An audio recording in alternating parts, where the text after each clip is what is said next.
hariho n'abatunzi urumva babironkeshejwe n'ikibi no gukora nabi n'amohe y'abanyakibi. Uyu muntu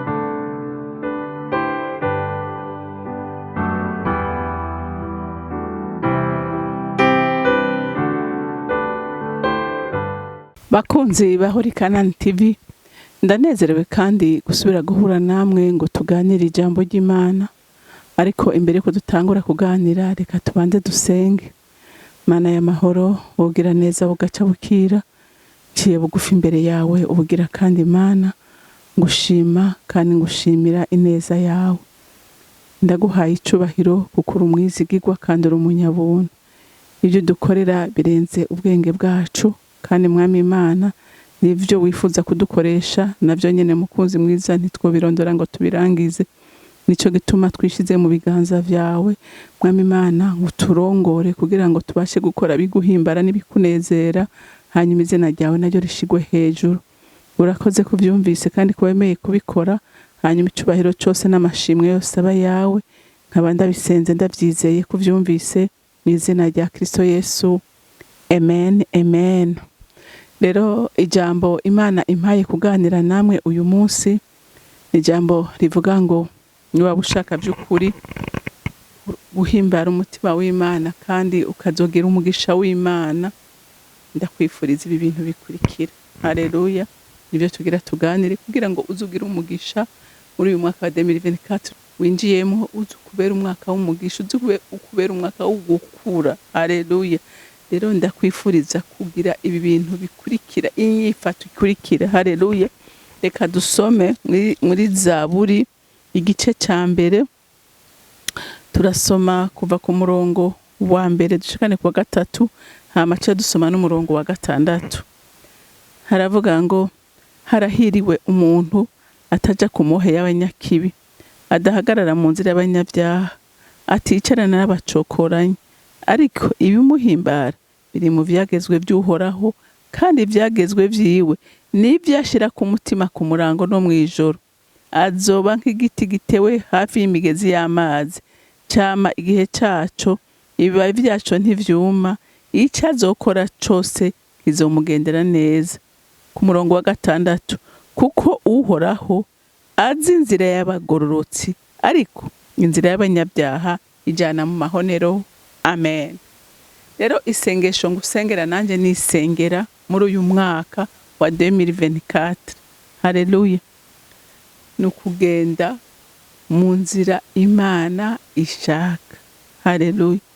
Haleluya. Ndakwifuriza vy'ukuri kuba umuhigwe ijambo ry'Imana rivuga. Umuhigwe abantu b'Imana si umuntu yiziranya amahera kuri konti. Umuhigwe si umuntu atwara imiduga myiza, si umuntu ubona ibintu byose bipanze ku murongo, siwe muhigwe. Ariko umuhigwe mwamwumvise uwo ari we, ngo n'umuntu ngo harahiriwe umuntu ataja mu mohe y'abanyakibi. Haleluya. Hariho n'abatunzi urumva babironkeshejwe n'ikibi no gukora nabi n'amohe y'abanyakibi.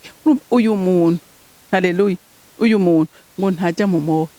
Ivyo akora vyose abikora kugira ngo izina ry'Imana yiwe rishigwe hejuru. Haleluya. Haleluya. N'umuntu adakora ibibi, n'umuntu yubaha Imana. Umviriza, ngo adahagarara mu nzira y'abanyabyaha, n'umuntu atinya icaha. Haleluya. Uwo niwe muhigwe mu maso y'Imana. Haleluya. Ngo aticarana n'abacokoranye. Ntanezerwa no kuba mu kigari, ntanezerwa no kuba mwirigara ry'abanyabyaha, kuko hariho n'abantu by'ukuri bizeye Imana, ariko ukwicarana n'abanyabyaha, kugera n'abanyabyaha ntacyo bimubwira. Kandi nagira ndakubwire ngo umuntu mugenda n'umuntu mwamana uhinduka we. Haleluya. Haleluya. Aho wirigwa ibyo wirigwamwo bisa nawe, nta kuntu na kimwe woshobora kugerana n'abanyabyaha ukicarana n'abacokoranye ngo nawe ntuzuhereze kuba umucokoranye. Ivyo ntibibaho. Rero umuntu w'Imana ndakwifuriza ngo muri uyu mwaka wa 2024 uzobe kure y'abanyabyaha, uzobe kure y'abacokoranyi, uzobe umukobwa, uzobe umumama, uzobe umugabo, uzobe umusore mwiza. Haleluya. haleluya, yitandukanya. Amen. Ngo ariko ngo bimuhimbara ngo biri mu vyagezwe by'Uhoraho. Urumva ahimbagwa no kugira iki, no kuba mu ijambo ry'Imana.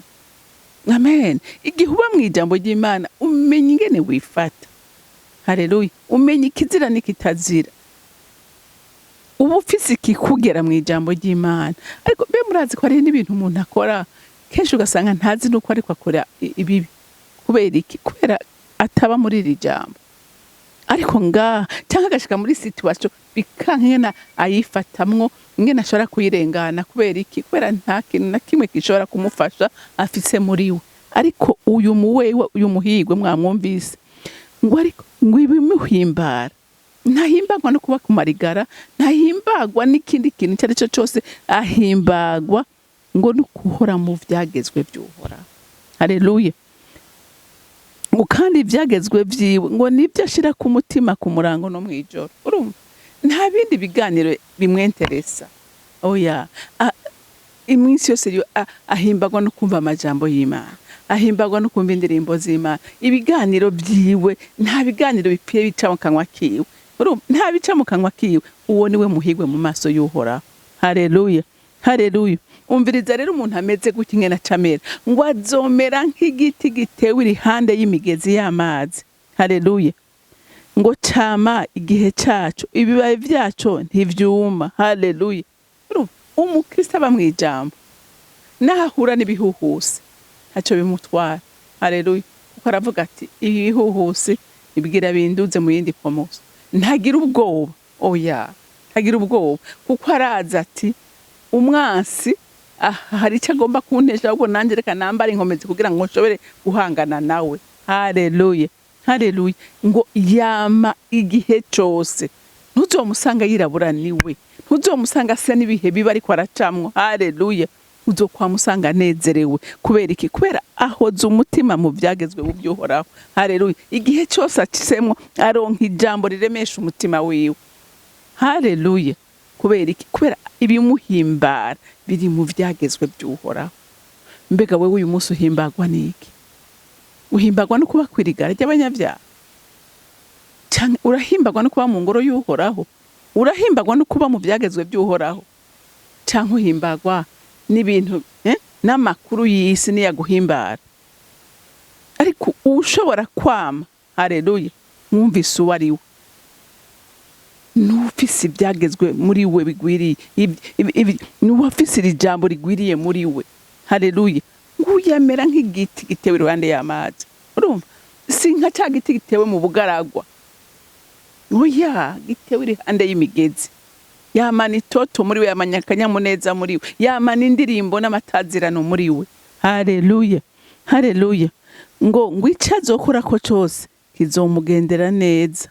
Urumva Imana ibana n'uwo muntu, Imana ihagararana n'uwo muntu. Haleluya. Kandi cavuze Imana iracumva. Ari mu rugezo rwiza. Haleluya. Ari mu rugezo rwiza.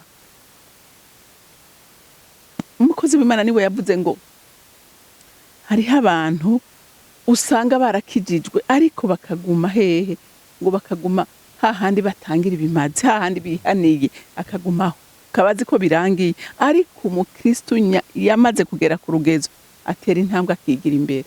Haleluya. Akagera hera. Amen. Akagera hera ahavugana n'Imana. Ngo Eliya umunsi ahagarika imvura ntiyabanje kuvugana n'Imana, ngo ayibwira turumva rero Mana jewe ndagiye kugira umwami ibi nibi kubera yakoze amakosa ya nana. Oya, yaragiye ati kubera ibyaha uri kurakora ndategetse. Haleluya. Ndategetse ngo imvura ntisubire gukoroka. Imana mwijura ati uyu muhungu ni sawa kwera. Imana irahagarika imvura. Kwera iki? Kwera yitahuye akamenya yatewe. Haleluya. Yatewe ahantu hameze neza, nta kimuhungabanya, kandi arizeye Imana yuko idashobora kumuhemukira. Haleluya, haleluya. Yoshua avuga ngo wazuba kubera urugamba ndiko, ubu mwanya ndagutegetse hagarara ho nyene nturenga, wazuba kugeze muhagarara aho nyene. Imana mwijura ati ndexekita. Haleluya. Kubera yatewe iruhande y'amazi. Haleluya. Haleluya. Ahimbagwa n'ibyagezwe by'Uhoraho. Inama z'abanyakibi ntazijyamo, marigara y'abanyabyaha ntayicaramo, abacokoranye ntibahuza. Haleluya. Haleluya. Azomera nk'igiti ubugendera mu byagezwe by'Uhoraho, kandi ijuru gikora ico avuze. Haleluya. Haleluya. Umva ngo kuko Uhoraho azi inzira y'abagororotsi. Umviriza, Imana ntisinzira, ntihunyiza kubw'umugororotsi wayo. Haleluya. Kandi Imana ntiyotetereza umugororotsi wayo. Murumvise ko aba bakozi b'Imana, Imana bakoze ibintu bitabaho muri systeme yuko Imana yaremye isi, ariko kubera Imana yubaha abantu bayo, haleluya, iremerera bikora. Imana izi umugororotsi kandi yumvira umugororotsi. Haleluya. Imana yumvira umugororotsi. Ngo ariko inzira y'abanyabyaha ijana mu mahonero. Mwumvise, umuntu atagendera mu byagezwe by'Uhoraho, inzira yiwe urayumva. Umuntu yicarana n'abacokoranye, umuntu anezerwa n'ubugungu bwo aribwo bwose, inzira yiwe ni iri kwimujana mu mahonero. Haleluya. Haleluya. Umunyabyaha aba ariko arihemukira. Umunyabyaha aba ariko arihemukira kuko ibyo ukora byose ngende babwira n'ukuri, ibintu byose dukora ni kubw'inyungu zacu. Ni kubw'inyungu zacu.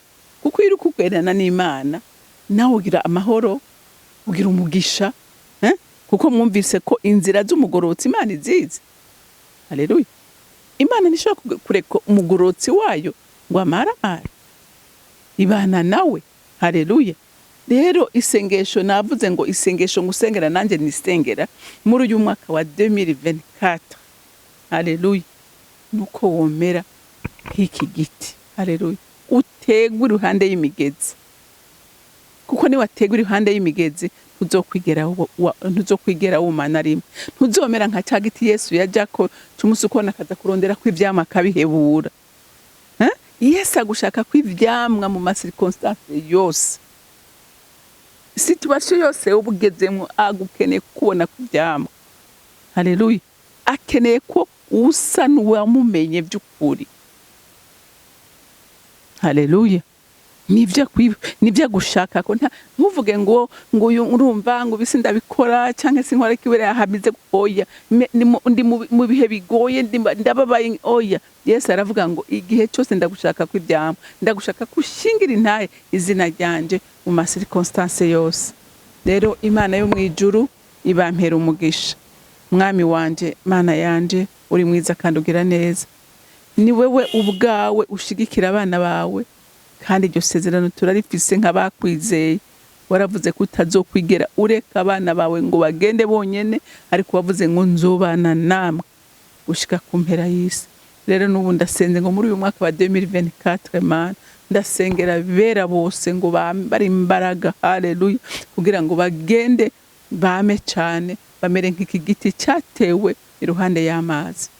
Kuko twabonye ko ibiba byacu byamaho cyama gitotahaye, n'abera bahore batotahaye bashingira intaye izina ryawe. Urakoze kuvyumvise kandi kwemeye kubidukorera. Icubahiro nishimwe bibi byawe, abandi abisenze ndabyizeye kuvyumvise mu izina rya Kristo Yesu. Amen. Amen. Mwarahezagiwe, mugira umunsi mwiza.